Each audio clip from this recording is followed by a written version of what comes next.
Hello, welcome back to the channel. For those of you that are new here, my name's Courtney, and I wanted to take the time to explain to you my 72k salary in the UK and how far this goes. So, let's go.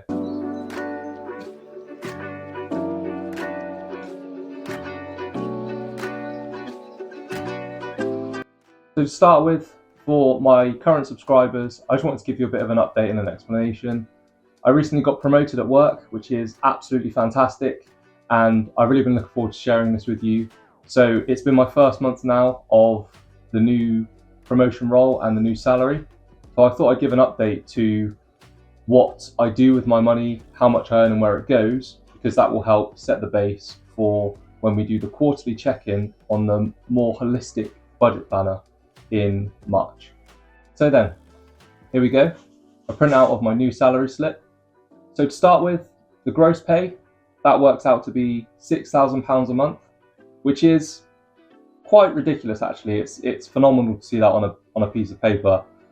I can remember back to when I was 17 working in the co-op and thinking, these sort of numbers would be well out of reach. And I'm not saying this as a brag, it's been many, many years of hard work, and I do count my blessings. I look at that number and think I am very, very fortunate. Yes, I worked hard to get here, but it is quite fantastic. So, I will appreciate that, and I'm always count my lucky stars when I look at this number now. What is not so fantastic and not so amazing is the next number, which is the tax number. So this is £1,112.46 per month. Ouch. Joking aside, I don't actually mind paying my fair share. It would be nice maybe to see it get spent a bit better, but I don't want to get too political on that. So it is what it is, right? It's the deduction, it's the number that they take, so I just have to kind of accept it. I think what's interesting to see is from the 55k salary video that I did 8 months ago, this has almost doubled, and I guess that makes sense because it's all in the 40% range of tax, so you would expect that to increase quite substantially. My national insurance, that's £275.50. My student loan repayment is £281, and my salary sacrifice, so the amount I pay into my pension, that stayed at 10%, so that's increased now to £600 per month. All of those combined come to £2,268.96. Apologies, my dog just wants to go into the kitchen, so probably not the best indication this video will do well, given my dog literally just got up and walked out as I was talking. But the total deductions come to £2,268.96, which leaves me with a net pay of £3,731.04. It's never nice to see it start at 6 and come down to 3.5, but it is what it is, and it's still a phenomenal number. It's still a good net pay. Like I said, I don't mind paying my fair share. My student loans, I did go to university, and probably the best 4 years of my life. It's what set me up on my path to get to this salary. So I don't really begrudge paying those. Would be nice to not have to pay them, but I don't begrudge paying them. So let's move on. So I'm just gonna get it's got a list of expenses here.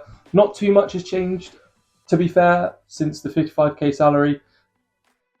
I think there will be one number in here that all of you will be particularly happy with, especially those that have been following me from day one. You'll be thrilled with this one. So to start with, Amazon Prime, exactly the same, £7.99. I have a fee which gives me travel insurance and things through my bank, £12.50, so that's the same. My phone bill, £20 per month.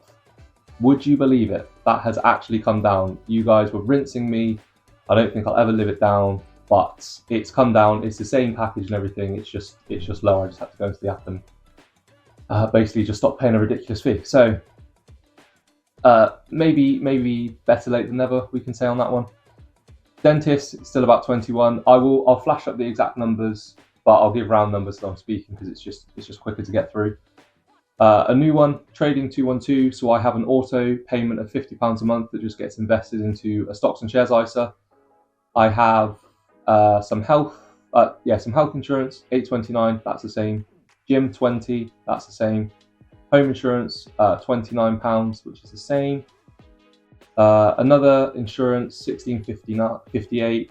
Spotify, 16.99. Virgin Media, so internet, £44. A banking fee of £5.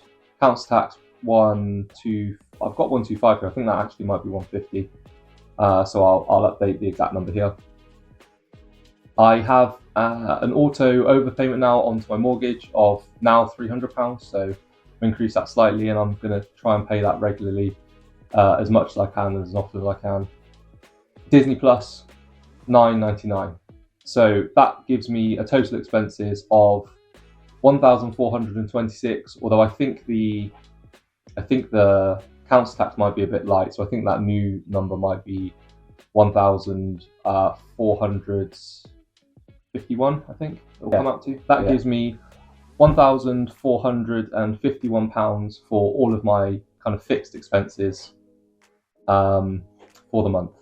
So outside of that, the variable expenses, I'll give these quite brief because, as I've mentioned in the Q3 update, I'll give a bit more detail of what I actually spent in the month.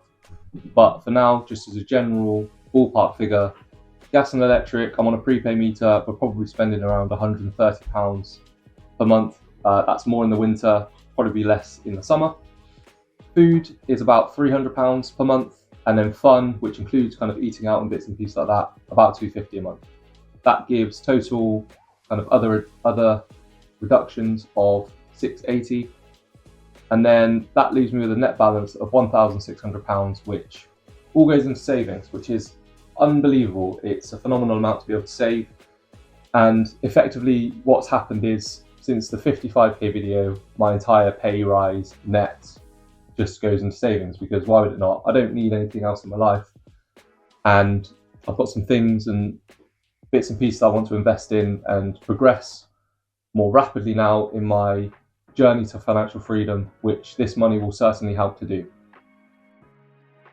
On the 55k video, I gave a breakdown of some annual costs that come in and will eat into those savings. These will probably be the same, albeit I don't have the car that I did last time, so I'm down to just the van and the motorcycle. So again, it's probably going to work out a bit less, and I'll either flash them up now as to what those costs roughly come out to, but this is just kind of a in-month view of the finance rather than a holistic kind of annual review, which we'll probably get to at the end of Q1, so sort of March time, and again at the end of 2020, at the end of 25, we'll be able to have a full deep dive into where my money went over the year. But for now, that's really everything. I just wanted to give you a quick update just so that it kind of sets the scene for the rest of the year. So when it came to the Q1 update, you weren't confused as to where all this extra money came from. I'm super fortunate, super thrilled. It's probably, again, it rounded off 2024 really nicely, and going into 2025 has just set the year up, hopefully to be successful financially. And I wanted to just give you a view of realistically where this sort of salary gets you. I think when I was younger, I saw this salary and thought, I would be, I'd have like Lamborghinis and things like that. And it's not necessarily the reality. Yes, I do have a decent amount of money now each month coming in, but it's not enough to where I don't need to budget. I still do need to budget to become more successful going forward. So hopefully this shows that it doesn't really matter where you're on the finance spectrum. I think we all know that we need to budget and manage our money to be able to be as effective as possible. So hopefully that's what this kind of shows you. For now though, that's everything from me. I will leave a link here to the 55k video in case you wanted to do a comparison to 8 months ago to now. Please give me a subscribe here if you like the content. But all that remains to be said is thank you all so much for watching, and I'll see you in the next one. Bye-bye.